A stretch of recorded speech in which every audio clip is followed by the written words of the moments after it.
नमस्कार दोस्तों, आप मेरे पीछे जो तस्वीर देख रहे हैं ये ईरान के किसी एक सिटी की है जहां पर इजराइल की एक मिसाइल ने आके तबाही मचा दी है। इस तरह की कई मिसाइल्स इजराइल ने छोड़ी है और यूनाइटेड स्टेट्स ने छोड़ी है ईरान के ऊपर। जो पिछले दिनों न्यूक्लियर टॉक हुए थे जेनेवा के अंदर और जो फेल हो गए, उसके बाद अब यहां तक नौबत पहुंच गई है कि मिसाइल वॉरफेयर शुरू हो गया है। ईरान भी चुप नहीं बैठा है। ईरान ने यूनाइटेड स्टेट्स के बेस जो कि काफी सारी गल्फ कंट्रीज में है उसके ऊपर मिसाइल दागना शुरू कर दी है। इंटरनेट पे बहुत से वीडियो सर्कुलेट हो रहे हैं। अब देखना होगा दोस्तों, क्या ये स्टार्टिंग पॉइंट है थर्ड वर्ल्ड वॉर का? बहुत से लोग ऐसा कह रहे हैं। बहुत से लोग ऐसा भी कह रहे हैं कि बहुत शॉर्ट लिव्ड वॉर है, थोड़े समय के अंदर खत्म हो जाएगी। बट देखना होगा कि क्या होता है। और बहुत से देश ऐसे हैं जिनने चिंता जताई है। भारत ने चिंता जताई है, चाइना ने चिंता जताई है। चाइना ने कहा कि जो इन्फ्रिंजमेंट हुआ है ईरान की सॉवरनिटी का, उसकी वजह से वॉर को अभी तत्काल बेसिस पे बंद कर देना चाहिए। भारत का डायस्पोरा, एक बहुत बड़ा डायस्पोरा गल्फ कंट्रीज में है, तो भारत भी नहीं चाहता है कि इस तरह का कुछ वॉर हो। तो दोस्तों, आज के वीडियो में हम जानने की कोशिश करेंगे ये जो वॉरफेयर है ये किस तरह का वॉरफेयर है। ये वॉरफेयर बिल्कुल यूनिक वॉरफेयर क्यों है और ये वॉरफेयर कहां हो रहा है, कहां ये एक्चुअल लड़ाई लड़ी जा रही है। आज हम 4 बिंदुओं पे बात करने वाले हैं। देखिए, ये है 4 बिंदु। बैटलफील्ड जो है वो किधर है?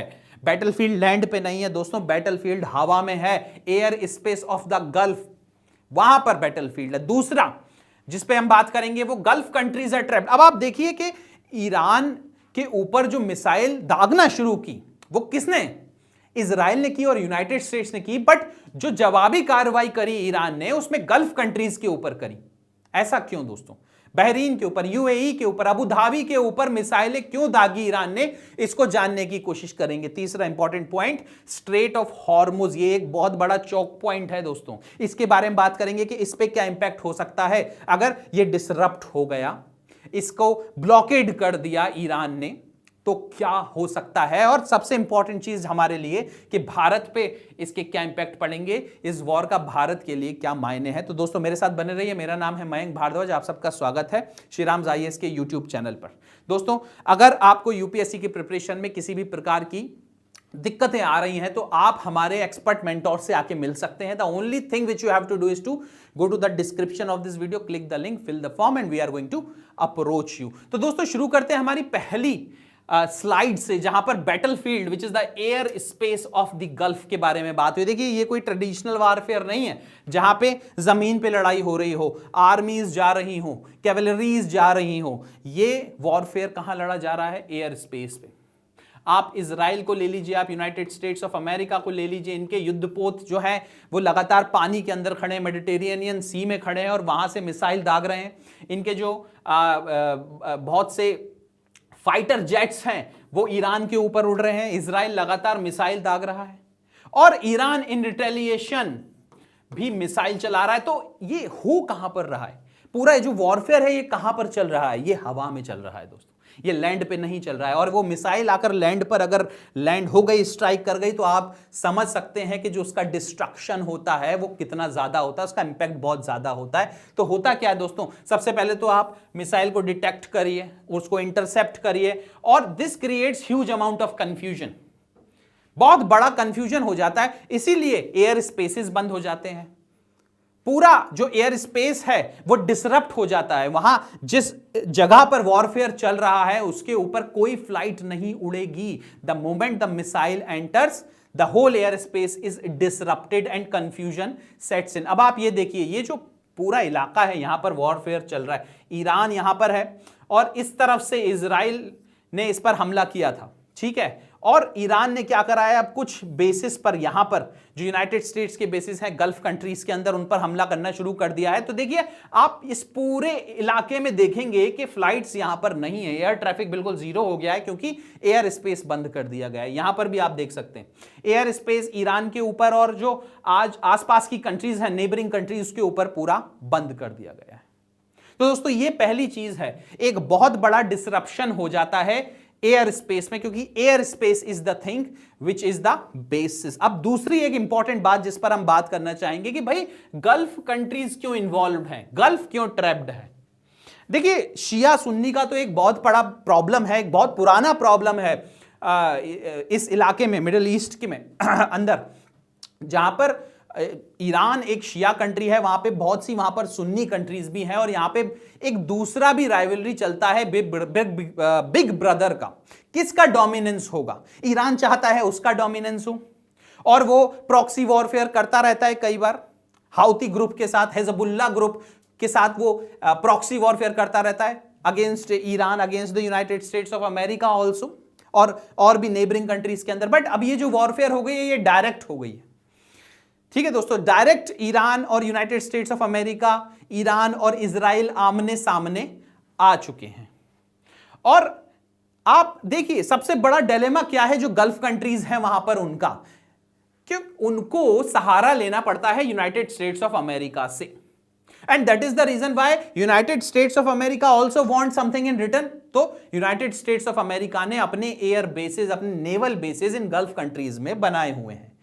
तो वो बहरीन हो, चाहे अबू धाबी का इलाका हो, चाहे यूनाइटेड अरब एमिरेट्स हो, वहां पे जितने भी एयर बेसेस बनाए हुए हैं, ईरान उनको टारगेट कर रहा है। ईरान वॉशिंगटन पे मिसाइल नहीं दाग रहा है, ईरान यूनाइटेड स्टेट्स के नेवल बेसिस पर मिसाइल दाग रहा है। क्यों? क्योंकि they host the huge logistic and air bases of the United States of America. अब सिक्योरिटी पैराडॉक्स देखिए, protection deterrence comes with targeted risk. अब जो ये सारे देश हैं यहां पे देखिए, यूएई, कतर, कुवैत और जॉर्डन इधर, ओमान इधर, इन सब पे यूनाइटेड स्टेट्स के बेस हैं। अब यहां पर कोई मिसाइल दागी जाएगी तो जरूरी नहीं है कि बेस पे ही नुकसान हो, और जगह भी बसेस का, रनवेज का, फ्यूल का, डेपोर्ट्स का और पोर्ट्स का, इन सब पे भी नुकसान हो सकता है। साथ साथ में इकोनॉमिक डिसरप्शन बहुत ज्यादा हो सकता है, जो कि हो भी रहा है।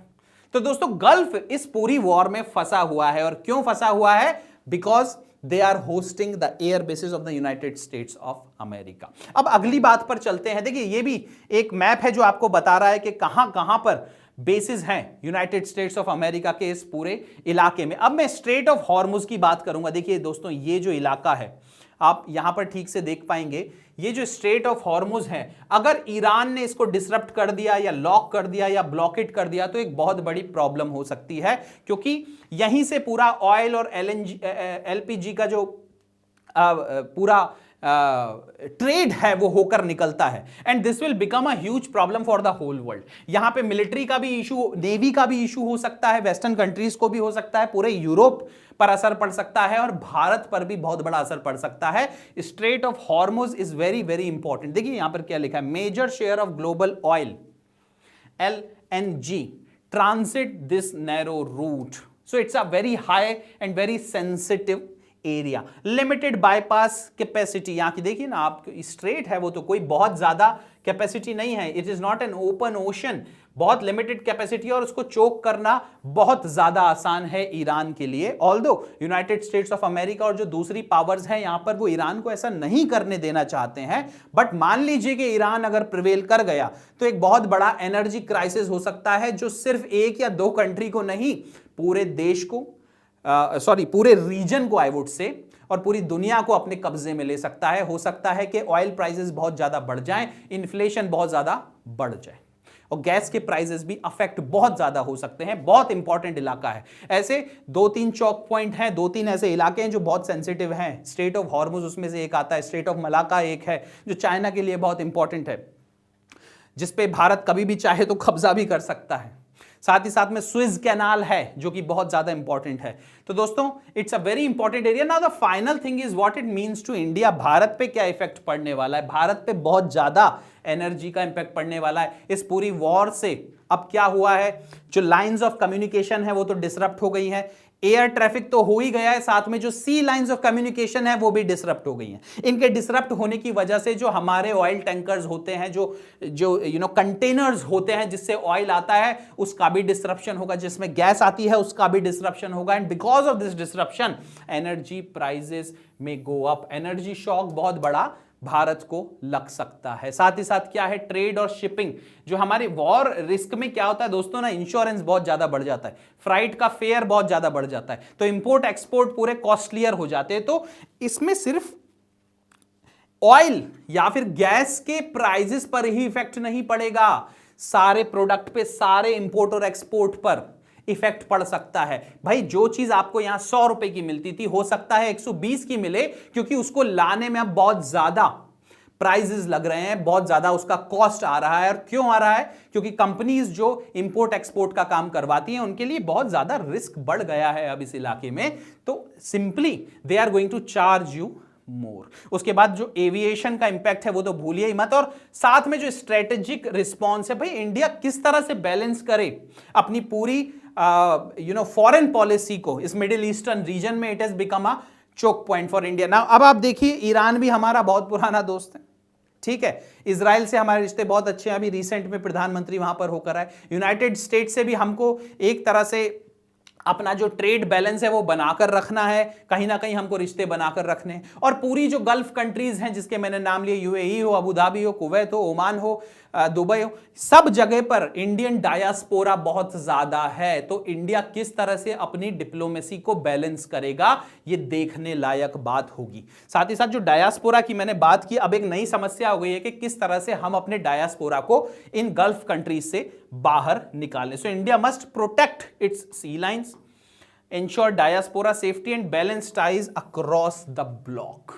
तो दोस्तों ये कुछ 4 पॉइंट थे जो इस वॉरफेयर को सिर्फ उस रीजन तक, सिर्फ ईरान और इजराइल और यूनाइटेड स्टेट्स के बीच तक ही नहीं रखते हैं, बट इसका जो इंपैक्ट है, इसका जो इफेक्ट है वो स्पिल ओवर हो जाता है और वो पूरे देश पर, मैं वापस से माफी चाहूंगा, पूरे रीजन पर और पूरी दुनिया पर पड़ जाता है।